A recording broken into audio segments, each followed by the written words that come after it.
All right, we are good to go. So, what we're going to be doing today is we are going to continue our look at the t-test. So we started this up last time when we looked at Chapter 8. We started our introduction to the t-test looking at that single sample t-test. And that was our first foray into a hypothesis test that you will very likely encounter in your work as a psychologist, whether you're actually doing this t-test to analyze data, whether you're reading about this t-test, when you're learning about something in psychology. Regardless, this is the first hypothesis test that you will undoubtedly encounter in your psychology career. And it's also now getting you to the point where you will be ready on your own to be able to completely do any hypothesis test that you're going to be encountering. And we're going to do that by taking a look at the most common situations that occur in psychology and seeing the hypothesis tests that are appropriate for those particular situations.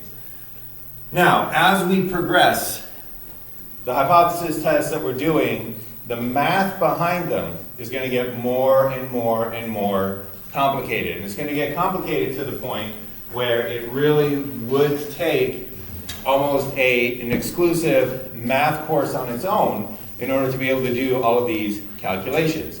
That's why at this point we're going to make a transition and we're going to turn away from doing the calculations on our own and we're going to hand them over to a designated statistical package, and that statistical package is called SPSS. So that's what the main focus of today's class is going to be, is introducing you to SPSS. And again, this is a computer program that is specifically designed for statistics. So it looks a lot like Excel, but whereas Excel is a general spreadsheet program, SPSS is designed specifically for statistics. So our function is going to change now from kind of crunching the numbers to two things. First off, identifying the test that needs to be done and correctly inputting the information. And then two, once the mathematical calculations have been done, correctly interpreting that information. So SPSS is powerful and it will do these calculations for you, but it will not tell you what they mean. That's left on us as statisticians to take a look at it and say, oh, okay, this is what these numbers actually mean. I should accept the null hypothesis or I should reject the null hypothesis. So we're going to revisit Harlow and his monkey study one more time. We've seen it once in a hypothetical fictitious scenario where we knew everything about the monkey population. We saw it again last time in its more realistic scenario where we didn't know anything about the monkey population. And today we're going to take that same scenario but now apply it to SPSS to see how to approach hypothesis testing using this new statistical package. All right, so we'll have a very brief recap of hypothesis testing with the t-statistic, and then we're going to dive into SPSS, and then you'll have some in-class time to practice SPSS because I am assuming that it is completely new to just about everybody here. All right, so before we begin on the actual stats, just a little bit of a administrative information that I want to make sure that you are aware of. So in terms of the resources that we've been using, you've been using Excel here and at home. Hopefully, if you didn't have Excel before, you've installed it using the IUware services. However, I just want you to be aware that you do have access to SPSS and you do have it for free from your home. However, you cannot install it on your computer at home without having to pay a subscription. The way that you can access it for free is through the IU Anywhere program. So what that is that we don't have the license for you to install these programs on your own computer at home, but we do have the license for you to access them through a cloud computing solution, and you get to do that free as students here at IUSB. So just to be clear, if you try to install it at home, it will ask you to pay a subscription fee. However, if you go through IU Anywhere, as long as you have an internet connection, you will be able to do your computations, do your homework at any time when you're at home. So you can access this through 1IU, and we'll go through this as well. And there's a link with which you can access it. If you just go to 1IU, put in IU Anywhere, you will be able to go in and access SPSS, plus a multitude of other programs. It's a great service, tons of programs there that might be useful in a number of different endeavors, but for this course, just to let you know, you don't have to pay anything extra to access SPSS. It's already paid for, but not to install on your home computer, but to access it as long as you have an internet connection. All right, so back to hypothesis testing with the t-statistic, back to Harlows Monkeys. So once again, we want to know, as psychologists, what's more important? Is it comfort or is it food? Is it emotional support or is it physical sustenance? So that was the question that Harlow was asking. So what he did was he took his monkeys and he gave them access to two different mothers.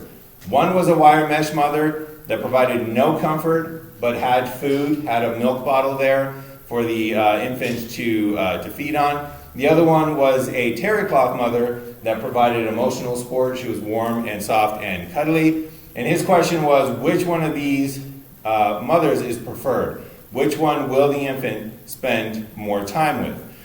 And the way that we tackle this, because we don't know what the population of monkeys, we don't know how long the population of monkeys spends with with the terry cloth mother, but we do know that in general, the monkeys in this study spend 18 hours a day with one of the two mothers.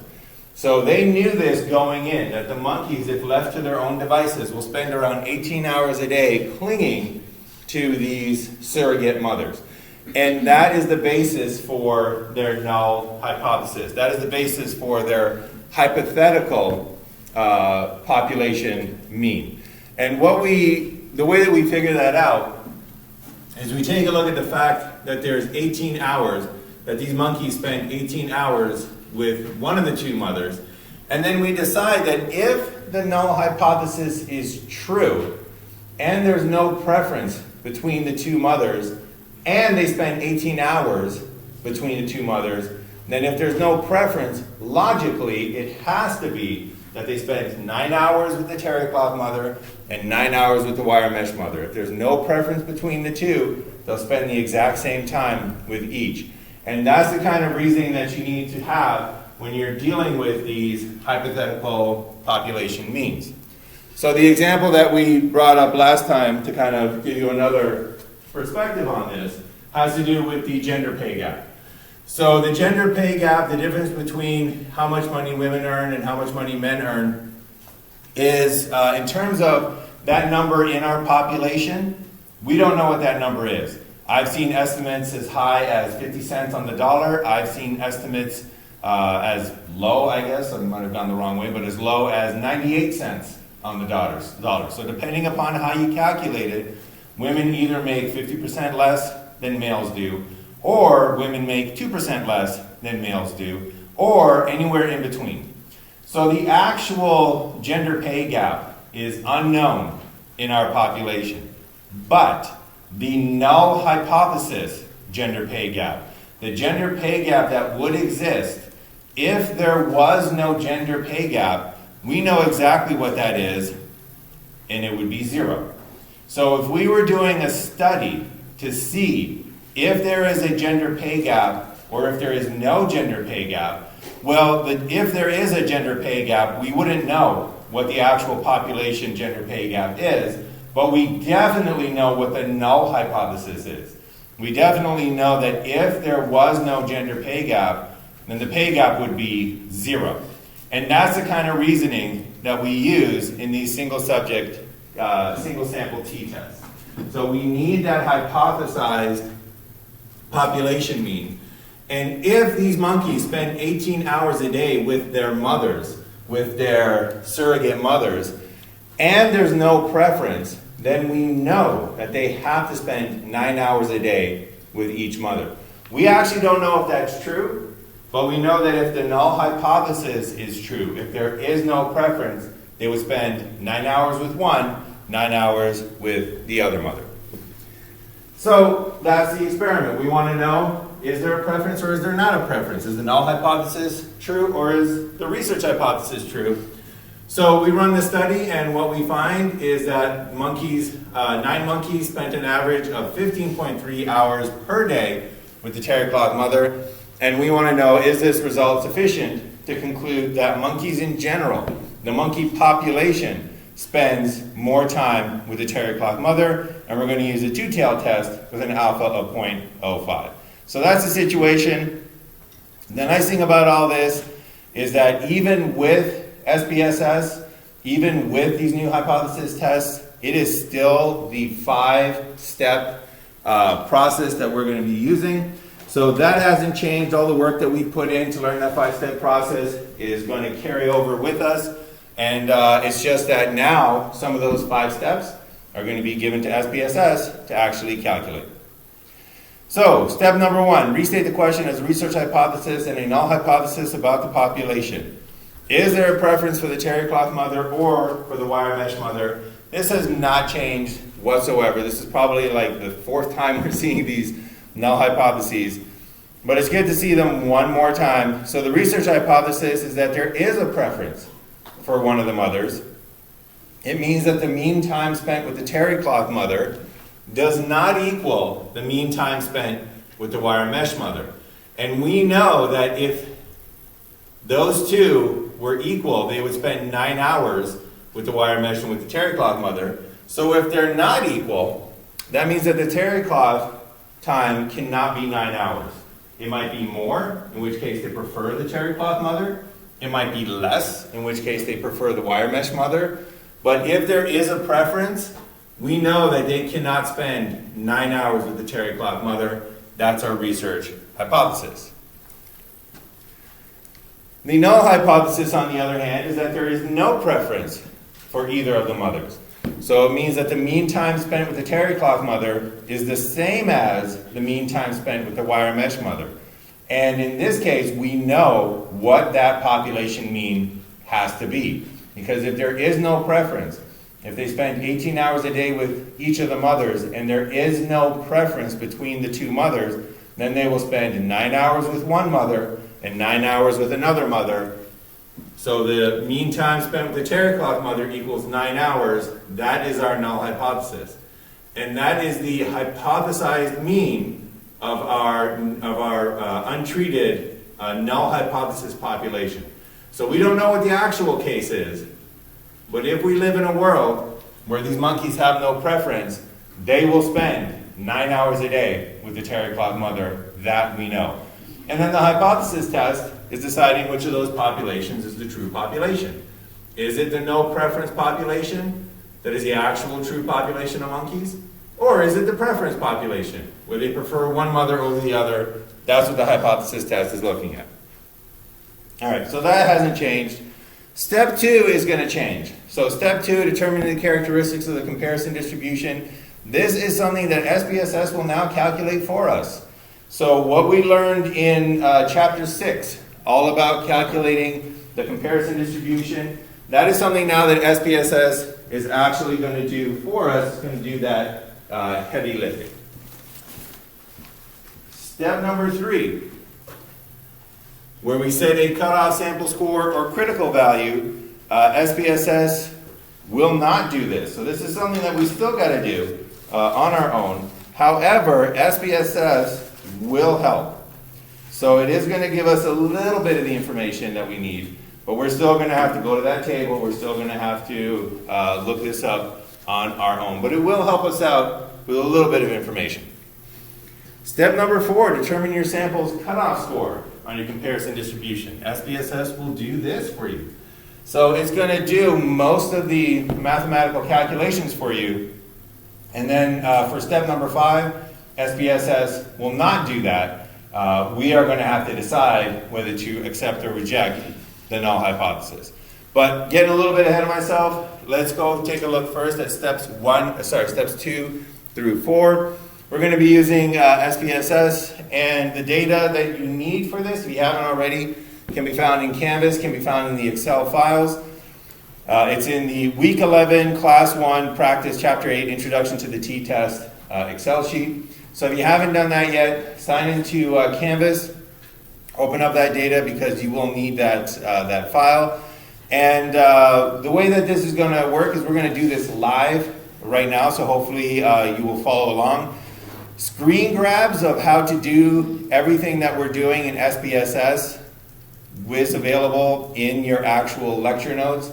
As well, I'm going to be posting this on YouTube so you can see it there in addition to that. But for right now, let's get going on doing this in SPSS.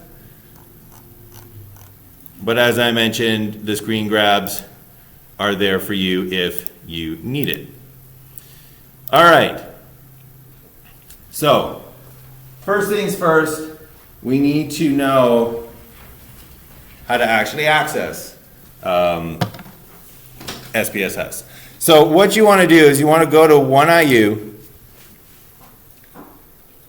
and from 1IU, what you're looking for is you're looking for IU Anywhere. So we can search for IU Anywhere. There it is right there. And then this is the link that you need in order to sign in to IU Anywhere. So the first thing that you're going to need to do is, if you haven't already signed in, you're going to need to sign in. So let's log in.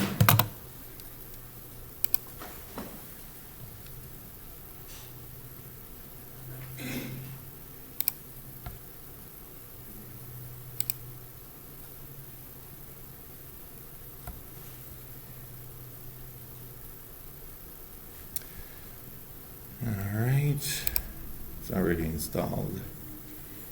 Okay, so on your computers here, it should all be installed with the Citrix Receiver. That's a nice thing just to kind of mention right now. In order to communicate with this on your own computers, you need to install what's known as a Citrix Receiver. This is a small little program that would allow your computer to talk to the computers here where all the programs are installed. So that's a requirement of using SPSS at home. On these computers here, you should instantly have access. At home, you're going to need to install that Citrix Receiver.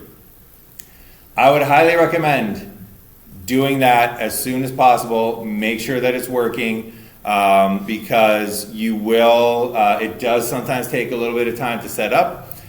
So just make sure that you, do that, get it all set up ahead of time to make sure that you can do your homework at home. Okay, so is everybody kind of into the IU Anywhere system? All right, so the one thing that you're probably not going to see if you've never used IU Anywhere before is you won't see those two programs. The reason for that is because IU Anywhere, when you access it, the tab that it starts up on is your favorites. So if this is your first time using it, this will probably be blank. You haven't favorited anything. So what you want to do is you want to click over here on apps. And in the search all apps search box there, we can just type in SPSS. And the ones that you're looking for, and it doesn't matter if you use version 26 or version 25, you're looking for these SPSS programs. So ignore all these branching tree links over here. What you're looking for are these ones here, the little circle with the sigma sum of A divided by whatever. Those are the ones that you're looking for. So if you click on details, you can actually add it to your favorites. And then if you go to favorites, you can see that it is now part of my favorites. So I've added the latest version, version 26. So I haven't used version 26 yet, so I'm going to go back to the version 25. So we'll start that up.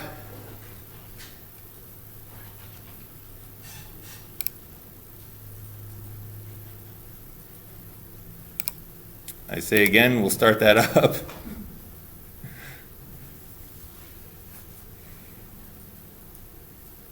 There we go. All right, so I guess if it doesn't start up automatically with your Citrix Receiver, click on that file, and we'll just, it can take a little bit of time to load, especially if it's your first time through. But this is SPSS starting up. You're gonna wanna permit all access if it asks you in terms of like how much access do you wanna permit. And there is your welcome screen. All right, so has everybody gotten to that point at least? Some of you seem to have gotten there a lot faster. Okay, yeah, so it's either that or you've opened up the entire program. So it looks like most of you are pretty much there.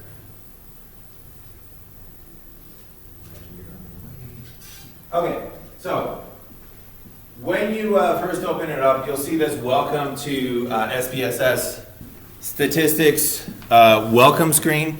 So this is a place where the only two things that I really want to point out on this is, number one, this is on your startup page where you can do more complicated things. So if you're working on a long-term project, if you're working on hypothesis testing that is taking you days to code or days to implement, this is where you can save your data sets, you can save and then access them later. But we're not going to need to do any of that because we're going to be doing pretty straightforward tests. The other thing that I want to point out is this little section down here.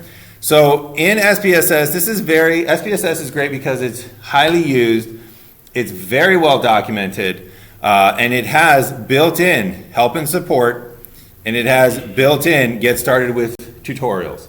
So in addition to the instruction that you're receiving here in class, and in addition to the videos that I will be posting from this class on my YouTube channel, you have help and support in the program itself. You have tutorials in the program itself that you can access. And then also, while we're on that note, SPSS is one of the most heavily used statistical packages. So it does have extensive YouTube tutorials. So if you ever find yourself stuck at 3 a.m. in the morning trying to finish up, no, probably not 3 a.m. in the morning. If you ever find yourself stuck at 11:15 p.m., 45 minutes before your homework is due, and you just can't remember how to do a particular test, you can look it up on YouTube. That's usually where I find my information on a test maybe that I haven't used in a while, and it's very heavily documented. You'll be able to find something that'll guide you through it step by step. For our purposes right now, though, we're just going to close this dialog box, and what we want to access is this interface right here. So this is your basic, it's called the data editor. This is where you're going to input your data. And it works a lot like Excel does. So it has a lot of the same shortcuts. It has a lot of the same kind of commands. It's set up in columns and rows, much like Excel is. This is where we're going to put all of our data. All right, so is everybody at this data editor window? Okay, so the next thing we're going to do is we're going to actually get some data. So if you haven't already, make sure that your Excel sheet is opened. So let me zoom to this particular selection. So this is the data that we're going to be inputting into SPSS. One critical thing to know about SPSS is that you need the raw scores in order to use SPSS. So up until now, we have had the averages for our samples given to us, but we've never had access to the individual scores for subjects in our samples. So up until now, they said, oh, there's been 9 monkeys, and they've had an average of 15.3 hours per day with the terry cloth mother. Oh, there was 15 students, and they had an average of 34 miles per hour in their estimates of speed. It was always how many subjects and what the average is. In order to use SPSS, you need the actual raw scores from every single subject. So that's the first thing to know when using SPSS in the real world. So for example, this 17.2, that indicates that monkey number 1 spent 17.2 hours with the terry cloth mother.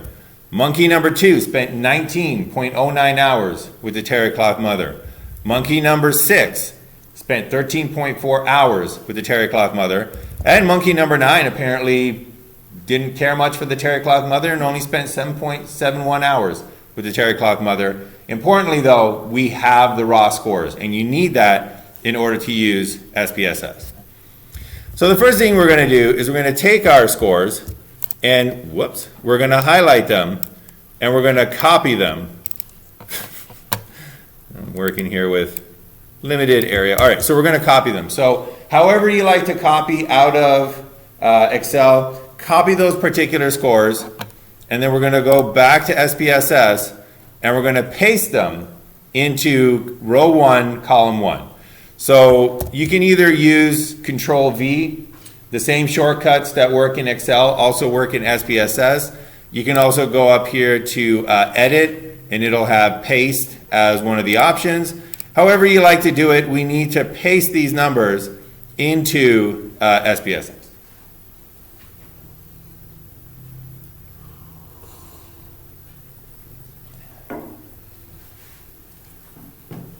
All right, does anybody not have those numbers in? Okay.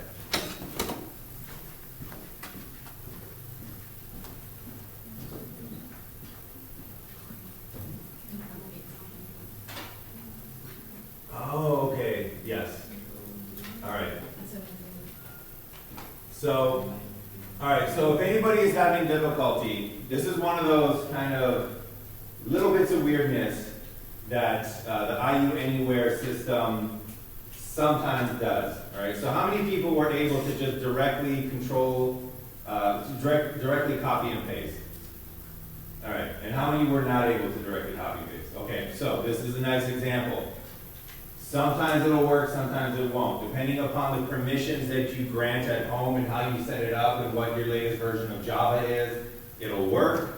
Sometimes it will not work directly, but it will work. So what you want to do, if you can't copy and paste directly in, what you want to do is at the top of your browser screen, you're going to see these 3 lines. So you're going to see a little black half circle, and it's going to have 3 lines on it. You want to click on that, and then you want to click on the little clipboard icon. So that'll open the clipboard, and then you paste into that clipboard. And then once you paste into that clipboard, that has now copied itself into something that SPSS can access. So now if you close that and you paste, it's just like a little in-between step. It's just like a little middleman step. So it's a nice thing that it happened here, because it will happen to some of you at your home computers, depending upon what sort of permissions your computer has set up. So, yeah, so you got sort of a place. So if you paste it into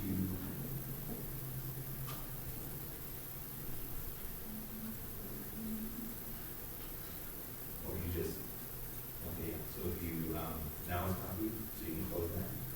Yeah, close that. And now you can paste it.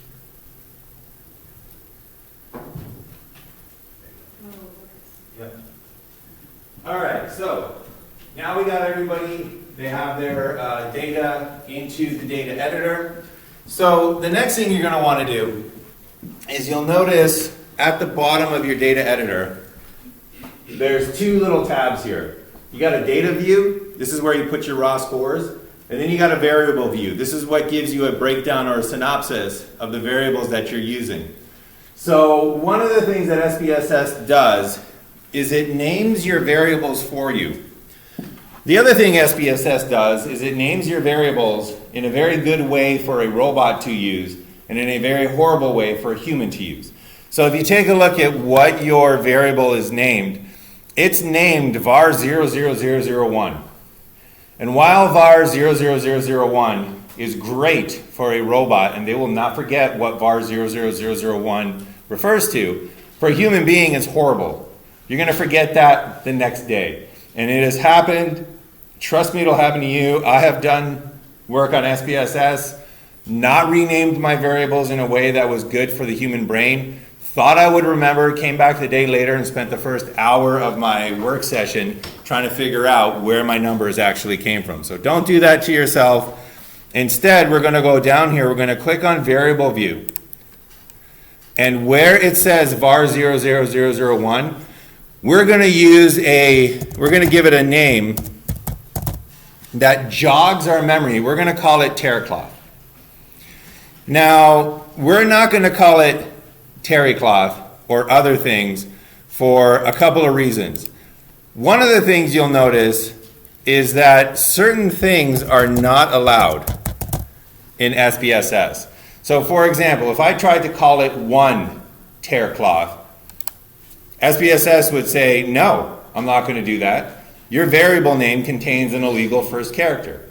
So SPSS is a little fickle sometimes. In this case, it's not going to allow you start off the name of your variable with a number. Fine enough. Let's say that I wanted to call this terry cloth with a space. SPSS would say, whoops, it would say no, variable contains an illegal character. Not the first character, just an illegal character. SPSS doesn't like spaces. The last thing to do, and this will probably not be something that any of you can remember, but back in the dark days, probably like 12 years ago, the dark ages of computing, when Windows was still being numbered by its year. Back in those days, you used to have to keep your file names shorter than 8 characters in order for your file names to be maintained. And SPSS here, you can see that it's in version 26. That means that it's been at least 26 years since that first version of SPSS has come about. And the way that SPSS seems to be programmed is they take their old versions and they just stack new stuff on top of the old versions. And what that means is that we have some hold-throughs, we have some sort of idiosyncrasies that have come with us from the past. They have come along with SPSS from those dark, dark days. And one of those is a preference for variable names that are 8 characters or less. So this is not going to be the case in every SPSS function that you use, but it is going to be the case in some of them, that SPSS is going to go a little haywire if you use a variable name that is longer than 8 characters. If you use only 8 characters, you're guaranteed that it'll work. If you go over 8 characters, you take your chances. So instead of calling this terrycloth, we're going to call it tercloth. Tercloth. 8 characters, we know we're safe. Tercloth is enough of a clue for our human brains to easily remember, oh right, this is the terrycloth time, this is the terrycloth data, so it's going to function for that, so we put in tercloth, labeled it correctly. Now if we return to this, we will remember very easily, all right, those scores, they're the terrycloth scores for our monkeys. All right, so far, this is where we're at. Is everybody at this point? Okay, so we now have our data properly formatted. We have it properly labeled so that we can understand the output. Now what we're going to do is we're going to go and we're actually going to tell SPSS what to do. So we've given it the data, now we need for it to know what to do. There are tons of things that SPSS can do. It is a dedicated statistical program to basically do all statistics. So where we're going to want to go is we're going to want to go to Analyze, and then we're going to go down to Compare Means. And this is where we're going to spend the rest of this semester. So every hypothesis test that we're going to be doing in SPSS is in this Analyze, Compare Means folder. And then the last thing we need to do is to determine which one of these tests do we need SPSS to do. And sometimes SPSS is going to be very friendly in the way that it labels these hypothesis tests. Sometimes it won't. I'll point out the times when it's friendly and I'll point out the times when it's not. In this case, it's being very friendly. So we're looking for a single sample t-test. SPSS says, well, I don't have a single sample t-test, but I got this thing called a one sample t-test, and that's very friendly. Single sample, one sample, exact same thing. That's the test that we're looking for. So we're going to click on this one sample t-test. So just one more time, we go up to Analyze, go down to Compare Means, click on that one sample t-test, and our one sample t-test dialog box opens up.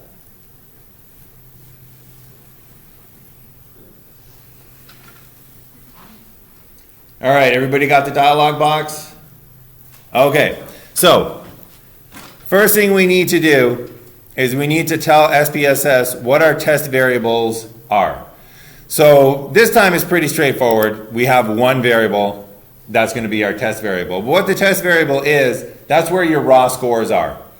So SPSS is literally asking you, out of all of these variables, okay, and when you're dealing with real life situations, you might have collected a whole bunch of data. You might have an entire spreadsheet of all different variables. What SPSS is asking here is, where's the raw scores you need for this particular test? Where's that information? So for us, that information is in teracloth. So we make sure that it's highlighted, and then we move it into this test variables window using this arrow. So we just click on the arrow, it moves it into the test variable window.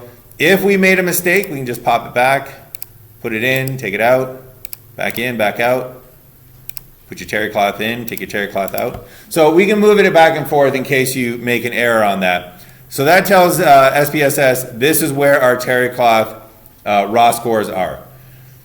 The final thing we need to do, the thing that if you're going to make a mistake doing your single sample t-test, this is where you're going to do it, is your test value. Your test value is what you are comparing your raw scores to. So that test value by default is going to be set to 0. So what it's doing right now is we're saying, all right, we have this sample of monkeys, and the mean for these monkeys is 15.3, right? That's our sample mean for our monkeys. They spent on average 15.3 hours with the teracloth mother. We want to tell SPSS, we want to ask SPSS, is this different? And SPSS is going to ask us, different from what? What do you want me to compare these 15.3 hours to? And remember that what we want it to compare the 15.3 hours to is our hypothetical mean. We want to know, based on this sample, did our monkeys come from this population that does not prefer either of the mothers? Did our monkeys come from this null hypothesis population where they spend 9 hours with the teracloth mother? We have a sample that spends 15.3 hours with the teracloth mother. We want you to compare that 15.3 to the 9 hours that's our null hypothesis. That 9 hours needs to go into that test value. Because right now, SPSS would take your 15.3 sample mean and compare it to 0 hours. And if it compared it to 0 hours, what it would be telling you is it would be saying, well, I ran your statistical test, and as it turns out, your monkeys spend time with the teracloth mother. They spend more than 0 hours with the teracloth mother. That's not at all what we're interested in. We're interested in knowing, do they spend more or less than 9 hours? So make sure that that test value is changed from its default of 0. Make sure that for this one, it's changed to 9.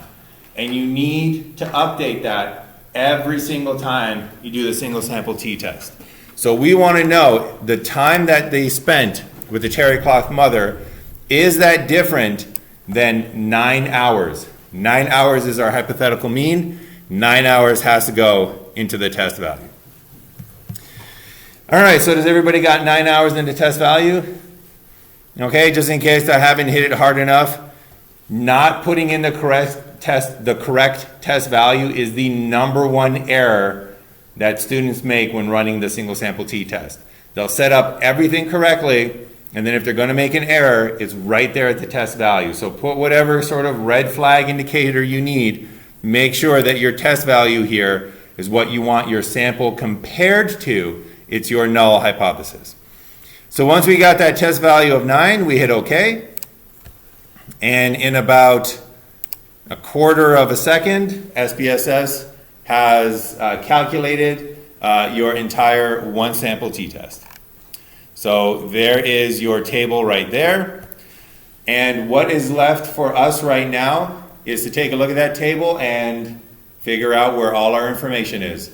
What's left for us right now is to do all of steps 2 through 5 by reading the information from that particular table. So before we get to that, does anybody not have those numbers?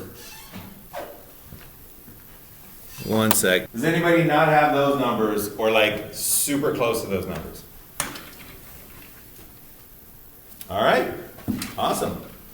Okay, so we have done our single sample t-test, and now what we need to do is we need to enter in all of that information. We need to find out all of the steps 2 through 4. So step 2, we need the mean and standard error. We need the mean and standard error for our comparison distribution. Step 3, we need our cutoff t-statistics. Step 4, we need our sample t-statistic. And then finally, step 5, we determine whether we reject or accept the null hypothesis. So that's the information that we need to find. This is where we're going to find it. So let's get going on reading this table. Okay, so before we even get to steps 2, 3, and 4, what you want to do is you want to take advantage of the fact that SPSS is giving you descriptive statistics, and you want to take a look at those and just make sure, just give a quick little double check to make sure that you have inputted your data correctly. So we go up to this table here, and we first say to ourselves, well, we had 9 monkeys in our study. SPSS, how many scores do you have that you analyzed? And SPSS right there will say, oh, I analyzed 9 scores. That gives us confidence that in our copy and pasting, in our transferring of the data into SPSS, we didn't forget anybody. We didn't make a mistake there. We were supposed to have 9 scores. SPSS says, yep, I got 9 scores. We can then also double check to make sure that we entered in the right scores. So we know that our average, right, from Excel we can calculate it, is supposed to be 15.3 hours. Excel's letting us know, oh yeah, by the way, the average of the scores you gave me is 15.3. So always check your descriptive statistics just to make sure that you didn't copy and paste anything incorrectly, especially in a high pressure situation like, oh, I don't know, maybe exam number 3. All right, so the next thing we need is we need to start filling in our table. So the first piece of information that we need or we can do is for our comparison distribution is the mean of our comparison distribution. And this SPSS is not going to give you anywhere. They're not going to say the mean of your comparison distribution is this number here. But we know that the mean of our comparison distribution is equal to the mean of our hypothesized population. So we can just put that in. The mean of our comparison distribution in this case is 9 hours. Now SPSS will compute our estimated standard error. It will compute the standard error of our comparison distribution, and that information is not there. Sorry, that was also just a comparison to statistics. That information can be found right there. All right, so I got a little bit ahead of myself. That's your estimated standard error. It's called the standard error of the mean. So one thing that you're going to want to do until you become very familiar with SPSS is start writing down where to find the information that you need on the SPSS output. So this is the way the SPSS output will look. And the standard error of the mean is what they call the estimated standard error. So we can write that in, 1.73. And SPSS will not actually calculate out your comparison distribution mean, but if you did it correctly, this test value here is your comparison distribution mean. So if you entered in the right test value, if you entered in the hypothetical population mean, that is your comparison distribution mean. That should be your test value. So your test value and the standard error of the mean, those are the characteristics of your comparison distribution. All right, so that's the characteristics of your comparison distribution. Next step, your cutoff t-scores. SPSS will not tell you what your cutoff t-score is, but it will give you some information to help you look for your cutoff t-score. And that information that it gives you is your degrees of freedom. So whereas last time we had to calculate those out for ourselves, we had to say we had 9 subjects, 9 minus 1 is 8. SPSS will actually give you your degrees of freedom. And in this case, we got 8 degrees of freedom. So that's going to help us out, because what we can do now is we can go to our table and we can find those particular cutoff scores. So SPSS will not find these scores, but it will help. It will give you those degrees of freedom right there. And then what we'll do with that is we'll go to our table. There's our table right there. And we will say, all right, what are we doing here? We're doing a two-tailed test. So we got that two-tailed test right there. We got 8 degrees of freedom. Thank you very much, SPSS. It's 0.05 was our alpha level. And where that all intersects, there is your cutoff score. So your cutoff score in this case is plus or minus 2.306. So that's your cutoff score. You will not find 2.306 anywhere on your SPSS output, but it will calculate to your degrees of freedom, allowing you to go to the table and look up your cutoff scores.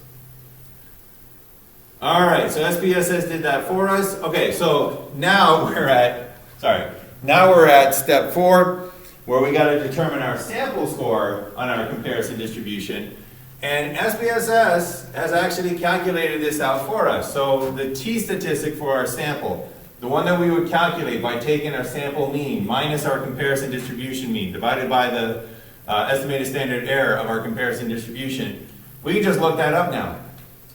SPSS calculates that for us. So our sample t is 3.637. This is where our sample is on our comparison distribution. This is the t-score for our sample mean.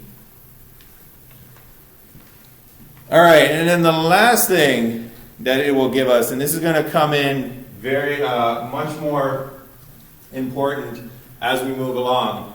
This t-sample score, this sample t-score is associated with a certain probability, is associated with a certain significance, and that significance is 0.007. And we'll talk about what that is later in later classes, but for right now, just know that this t-statistic has this probability of occurring by chance. A score this extreme will only occur 7 times in 1,000 by chance, by random chance. All right, so the last thing we need to do is we need to decide whether to reject or accept the null hypothesis. So if you're still, just to kind of help you visualize it, here is our comparison distribution.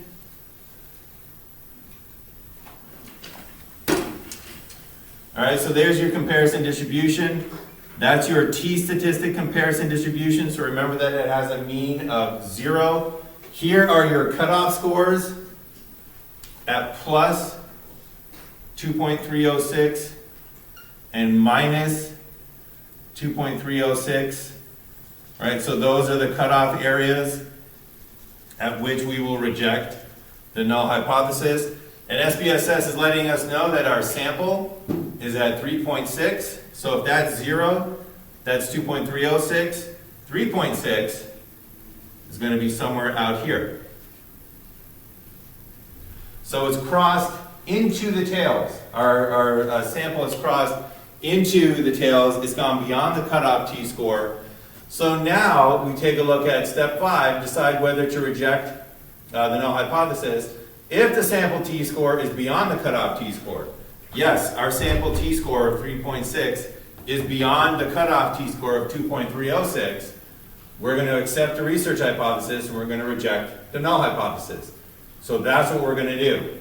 If, on the other hand, it didn't quite make it, if our sample was still somewhere here in the body, if that t-statistic did not cross over into the tails, then we would accept the null hypothesis and we would reject the research hypothesis. So as it stands, there's our t-statistic, there's our cutoff score.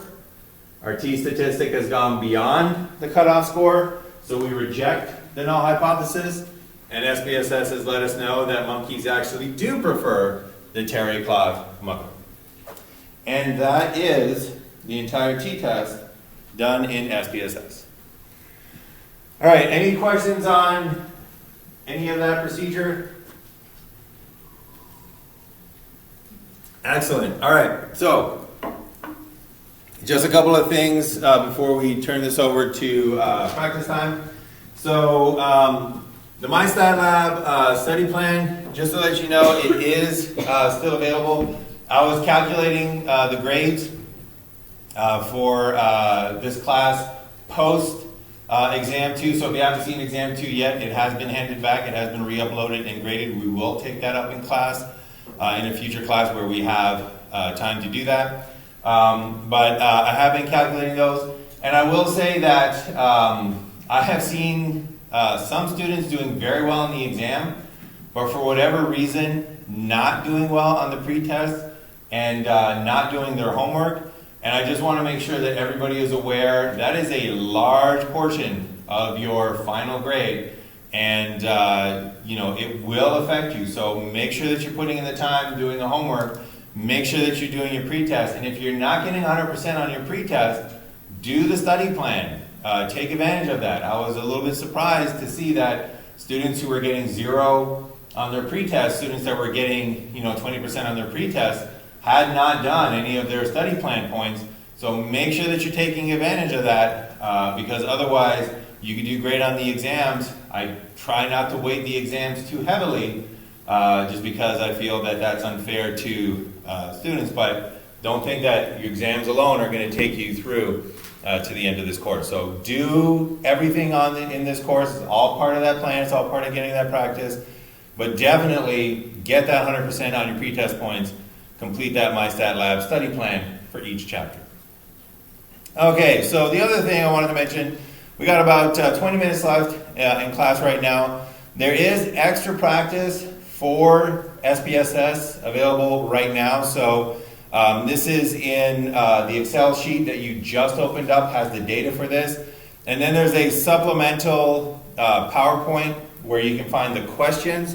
So I would recommend, before you leave today, just give this a shot. There we go.